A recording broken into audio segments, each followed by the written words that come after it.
রাজার রাজা তিনি কৃষ্ণচন্দ্র নাম, ভক্তি ভরে তাঁর পদে জানাই প্রণাম।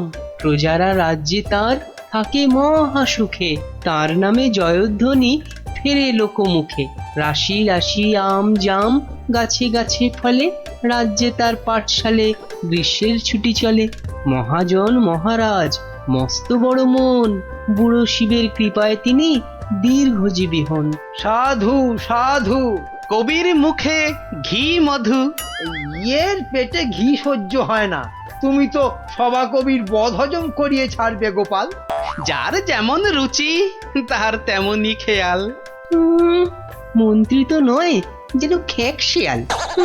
মহারাজ, ও রাজামশাই। হ্যাঁ, কিছু বলছো? ও আবার কি বলবে? বলবেন তো আপনি মহারাজ, আপনার মন যেন রাজকাজে নেই আজ। ঠিকই ধরেছো মন্ত্রী।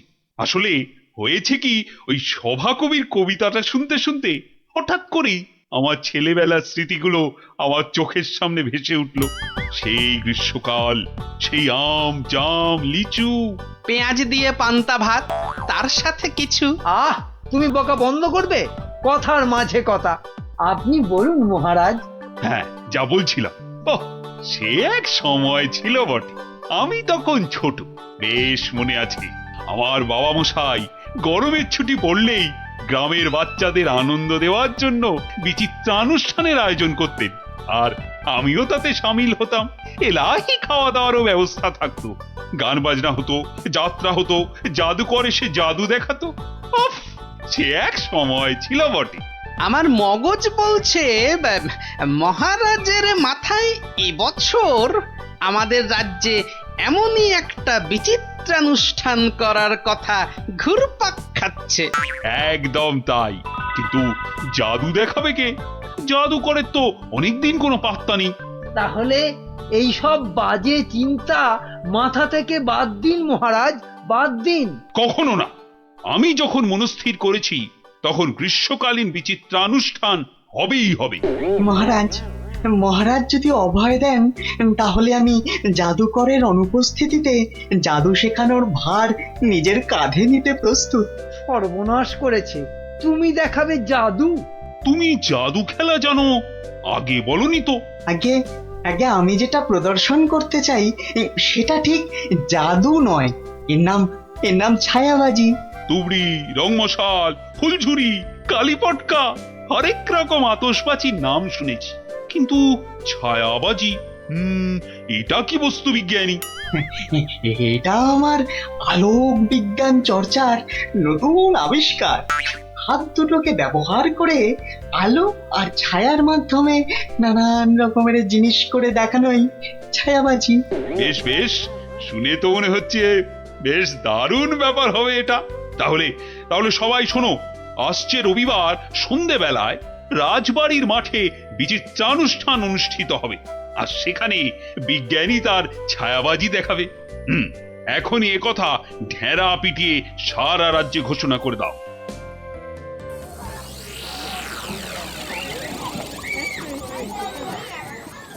এখন আপনাদের সামনে ছায়াবাজি প্রদর্শন করতে আসছেন আমাদের সকলের প্রিয় বিজ্ঞানী দাদু। হাততালি, হাততালি, হাততালি।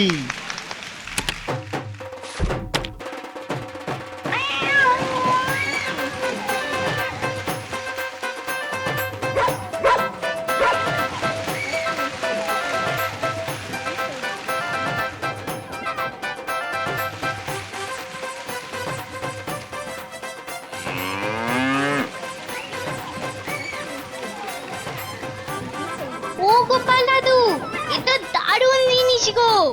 গোপাল দাদু, শোনো না, তুমি বিজ্ঞানী দাদুকে বলো না আমাদের ছায়াবাজি শেখাতে।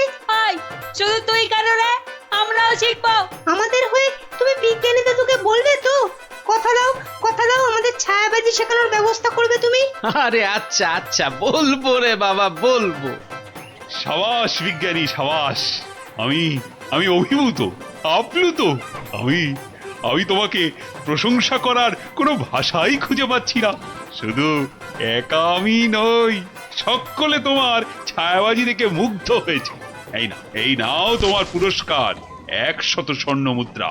জয় মহারাজ কৃষ্ণচন্দ্রের জয় জয় মহারাজ কৃষ্ণচন্দ্রের জয়।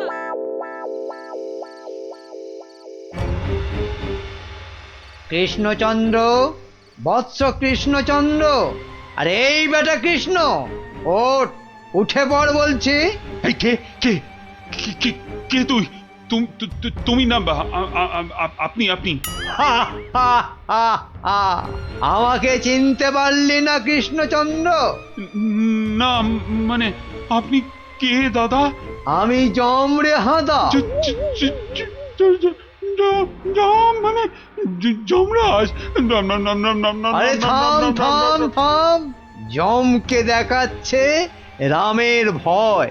তোর আস্পর্ধা তো কম নয়। মাফ করবেন যমরাজ, কিন্তু আপনি এখানে কি করছেন? আমি তোকে সঙ্গে করে নিয়ে যেতে এসেছি কোথায়? যমলোকে। পৃথিবীতে আজই তোর আয়ু শেষ কৃষ্ণ। এখন চল আমার সাথে। যমলোকে গিয়ে চিত্রগুপ্ত তোর পাপের হিসেব করবে, আর আমি তোকে এক কড়াই গরম তেলে ফুলুরির মতো ভাজবো। আমি আমি আমি আমি আমি আমি এখনই মরতে চাই না। আপনি আমাকে বাঁচতে দিন, বাঁচতে দিন। আহ, আহ, আহ, আহ। সেটা তো সম্ভব নয় কৃষ্ণ। আয়ু শেষ হলে সবাইকেই মরতে হয়। হ্যাঁ, আমার কি আর বাঁচার কোনো উপায় নেই? ভাবনায় ফেললি, একটা উপায় আছে। কি উপায়? মূল্য দিয়ে আয়ু লাভ।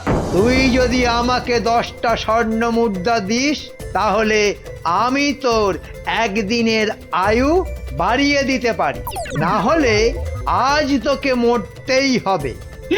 10টা স্বর্ণ মুদ্রা? এইটা একটু বেশি হয়ে গেল না?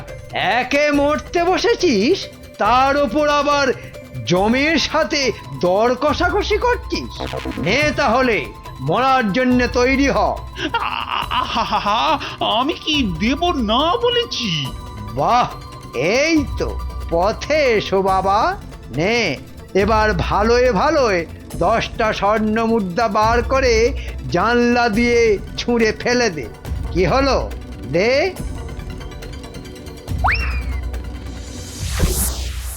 নে, এবার চোখ বন্ধ করে সোনা ছেলের মতো ঘুমিয়ে পড়। আর হ্যাঁ, আমি যে এসেছিলাম এ কথা ভুলেও কাউকে বলিস না। ঠিক আছে, ঠিক আছে, বলবো না, বলবো না। নে, এবার ঘুমিয়ে পড়।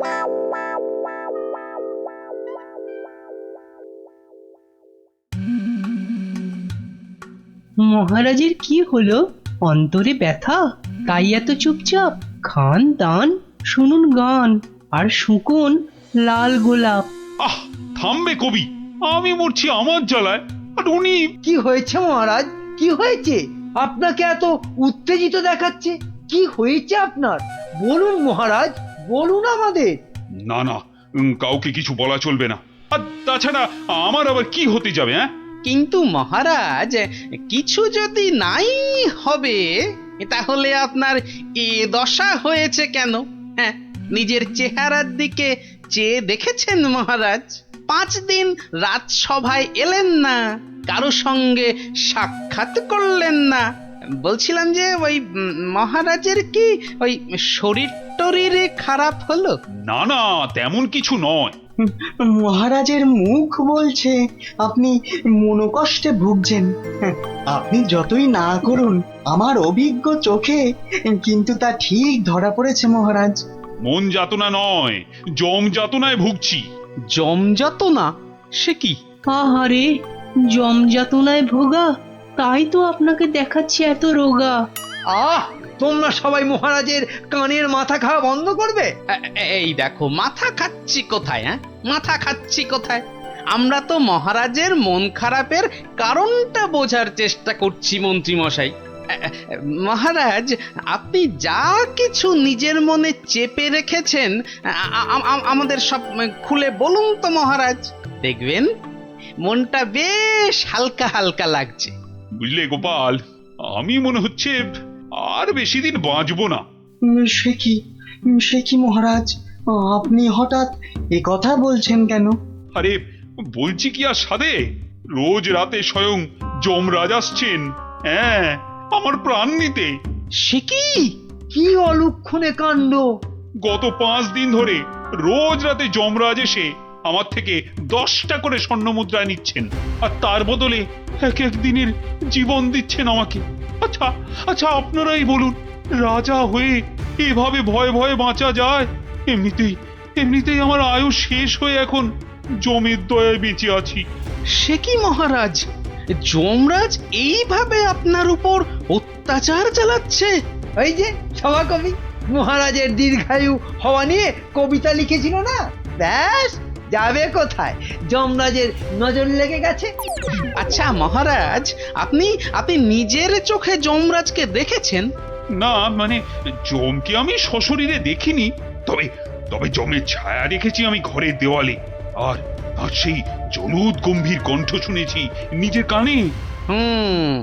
ব্যাপারটা কেমন গোলমেলে মনে হচ্ছে। জমের কি ধনের অভাব, মহারাজের কাছ থেকে স্বর্ণ মুদ্রা নিচ্ছেন? আপনি চিন্তা করবেন না মহারাজ, ওই জমের সাথে লড়াইয়ে আমি আপনার পাশে আছি। জমের সাথে ছেলে খেলা করতে যেও না গোপাল, শেষে নিজেও বিপদে পড়বে আর মহারাজেরও বিপদ বাড়াবে।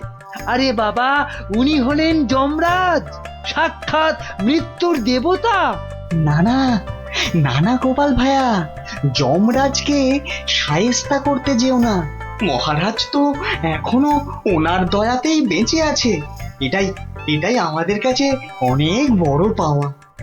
ঠিক আছে ঠিক আছে, হ্যাঁ, আপনারা যখন বারণ করছেন তখন আর আমি এ ব্যাপারে নাক গলাবো না। শেষে যদি যমরাজ আমার প্রাণটাই হরণ করে, তখন আমার বউটা অকালে বিধবা হবে। না, আজ আমি চলি মহারাজ।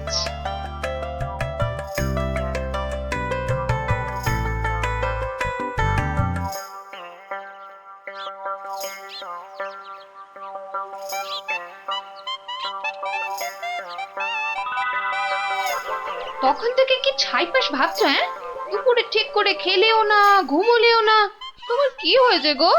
জমে ধরেছে। হ্যাঁ, আহা, আমাকে না মহারাজকে। আমি ভাবছি মহারাজকে কিভাবে জমের হাত থেকে উদ্ধার করা যায়, বুঝলে? আচ্ছা গিন্নি, ছায়া কি কথা বলে? ছায়া কথা বলে?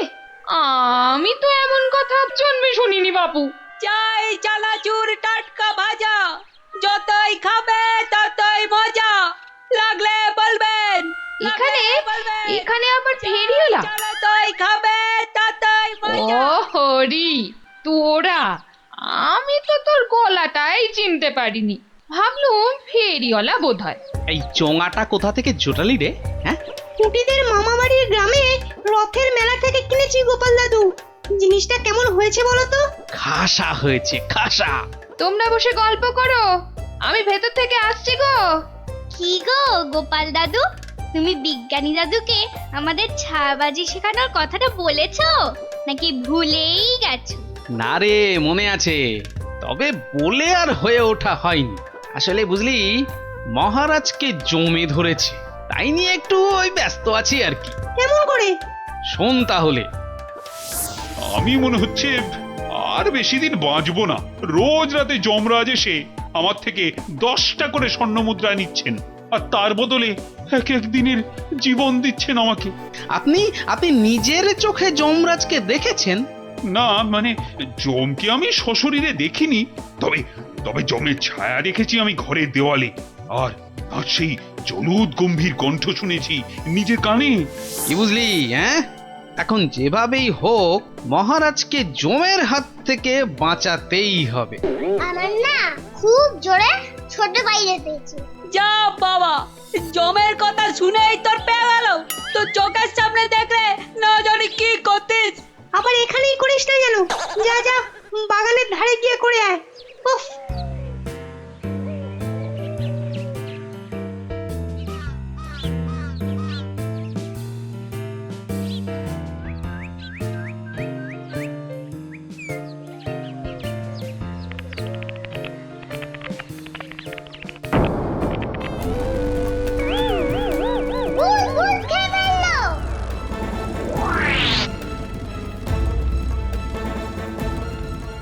কিরে কি হয়েছে?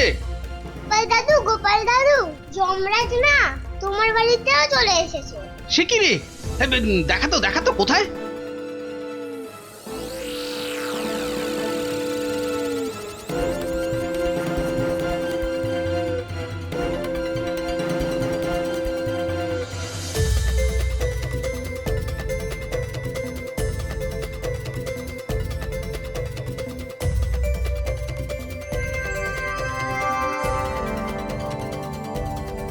দাদু একটা বিড়াল বাচ্চা চেঁচাচ্ছে গো। এতক্ষণে যমরাজের ব্যাপারটা আমার কাছে পরিষ্কার হল। হয়ে গেছে। এই তোরা এখন যা, বুঝলি? গুলটে, তুই আমার সাথে চল।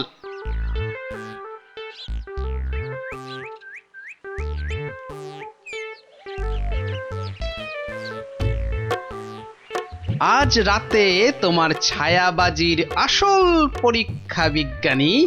আচ্ছা বিজ্ঞানী, গুলটে পারবে তো তুমি যেমন যেমন শিখিয়েছো তেমন তেমন করতে? পারবে পারবে, নিশ্চয়ই পারবে। কিন্তু কিন্তু সে আজ রাতে আসবে তো? আরে আলবাত আসবে, আর এলেই বেটাকে দেখিয়ে ছাড়বো। গুলটে, তুই এখন বাড়ি যা। বিজ্ঞানী দাদু যা যা শিখিয়েছে সব মনে আছে তো? হ্যাঁ। রাত্রিবেলায় জায়গা মতো চলে আসিস। আর হ্যাঁ, চোঙা, সাদা চাদর আর লণ্ঠনটা সঙ্গে আনিস কিন্তু।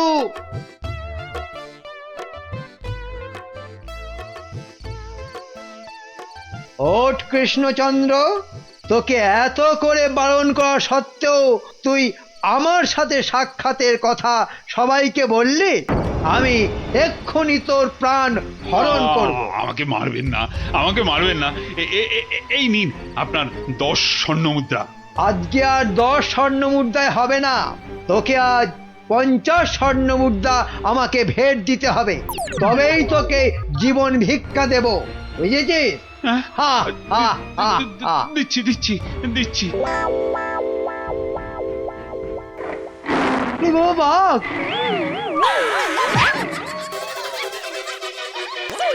ওরে বাবা রে, গেলাম রে। আসুন মহারাজ, আসুন। এই হলো আপনার যমরাজ। বাবা জীবনের শ্রীমুখটা একটু দেখি। ক্ষমা করে দিন মহারাজ, ক্ষমা করে মন্ত্রী, দিন। তুমি? আর এমনটা হবে না মহারাজ। ক্ষমার অযোগ্য তুমি। এক্ষুনি 50,000 বার আমার সামনে কান ধরে উঠবোস করো করো। শেষে কিনা শস্যের মধ্যেই ভূত। গুলটে, তুই ভালো করে গুন তো, দেখিস যেন একদম ফাঁকি না দেয়। তারপর দেখছি বেটা কি। গোপাল, বিজ্ঞানীর মুখে আমি সবই শুনেছি। আজ আবার তোমার বুদ্ধি আর সাহসের বলে আমি এক মহাবিপদ থেকে মুক্তি পেলাম। এই নাও তোমার পুরস্কার, 50 স্বর্ণ মুদ্রা। জয় মহারাজ কৃষ্ণচন্দ্রের জয়।